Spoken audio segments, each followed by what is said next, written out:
Working with OpenText ACDI. Reporting Basics. Second video in the Working with OpenText ACDI series. In this video, we will show you how to use ACDI reports to audit and monitor data and events in your directory. Let's start from the very beginning. By default, ACDI contains a list of predefined default reports, which are used to create tables with statistics data or to audit upcoming events.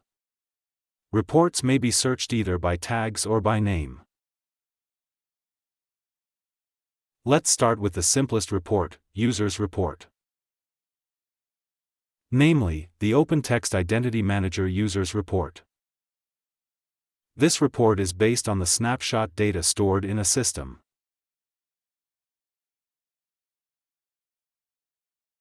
Every day or by using cron, the snapshot service makes a snapshot of your eDirectory and stores the state of objects in OpenSearch to parse through it using ACDI.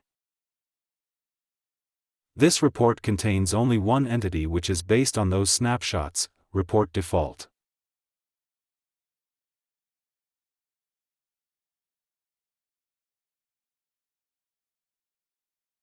On the report graph you can see this entity, its filters, and result attributes we'll get in the final report.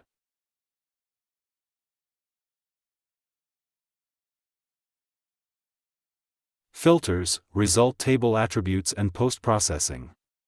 To these options of report editing we will get back a bit later in upcoming videos. Now, let's go back to the reports. Okay, now we will take a look at the OpenText Identity Manager Audit User Report.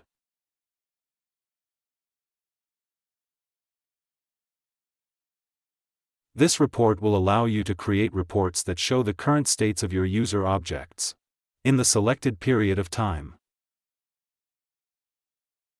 Let's assume you want to set it for a snapshot from the previous week. You can use here either absolute or relative date pickers. Let's choose 7 days ago. And you also want to see values for the user with surname ACHTER.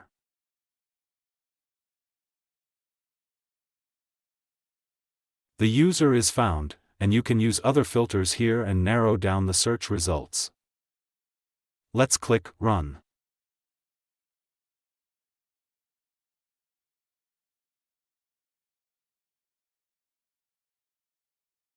Here you can see that during the selected period, this user has the following attributes.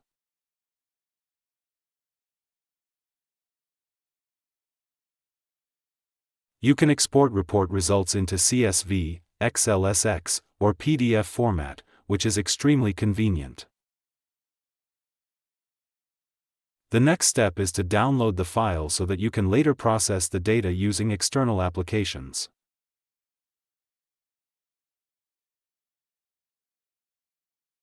Additionally, reports can be scheduled to be created when you need them. Here are the filters you selected at the previous step, last name and date time range.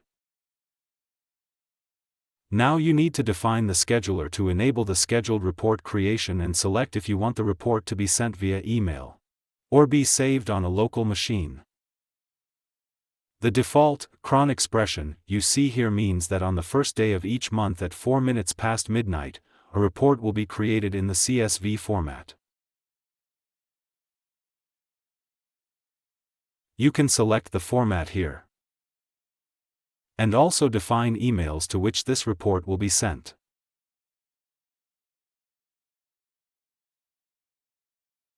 Save the settings, and the expert service will create this report and send it to you monthly.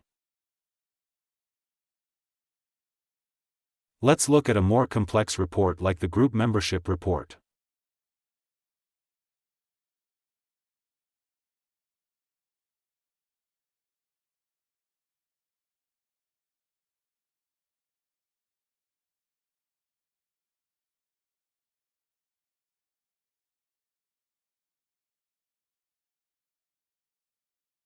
This report contains two entities: group and person, which are linked using member and DN. DN for a user, member for a group.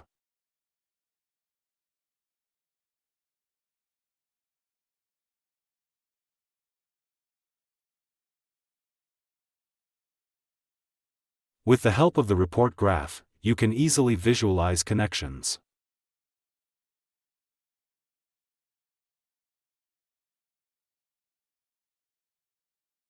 There is also a mandatory attribute for groups.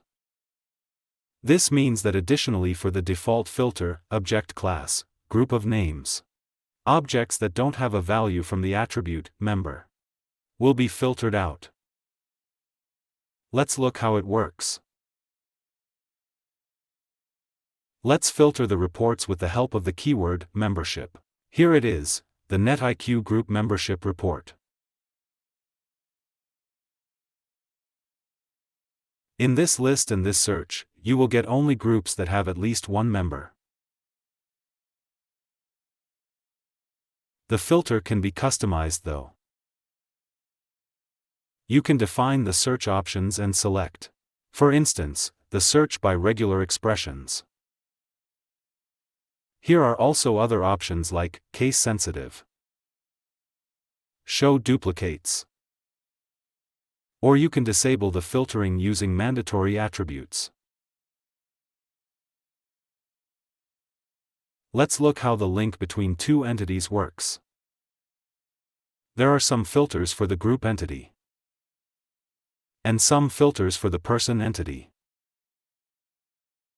Let's assume you want to check a group with administrators.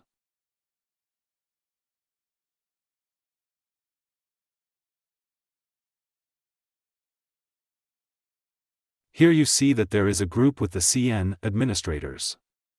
Here is the container. After the filters are selected and applied, you can see that the application impacted the person entities.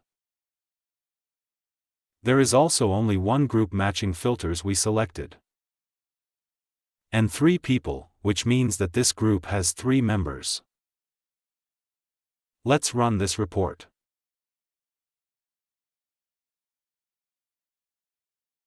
Here you can see the information about group and all its members. Additionally, secondary entities can be enriched by some additional attributes.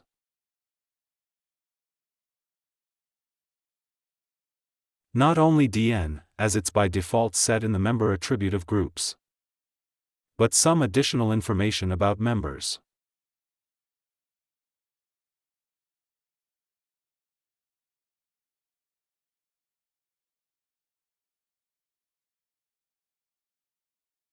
It's defined in the Result Table Attributes submenu.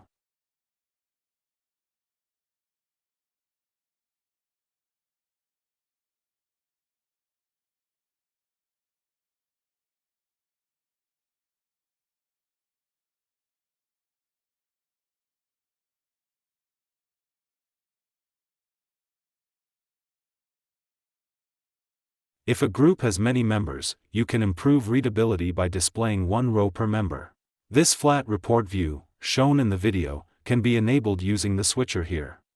Let's see how the report will look like if we disable the flat format.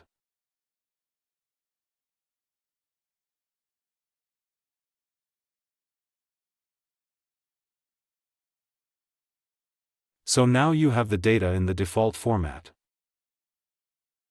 2 previous reports were based on the data from snapshots. However, ACDI also contains reports based on audit events. Let's check a few of them and go through a real use case.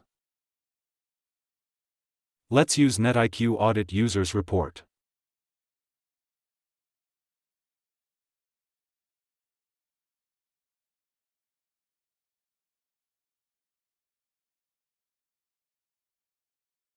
You can see that time picker is set to go through events during the last 7 days. Let's imagine that yesterday one of your employees with the last name, Actor, lost access to their account.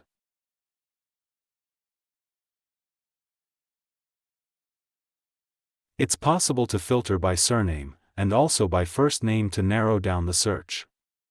And here you see that during the last week, there were 2 changes for this user. Let's investigate.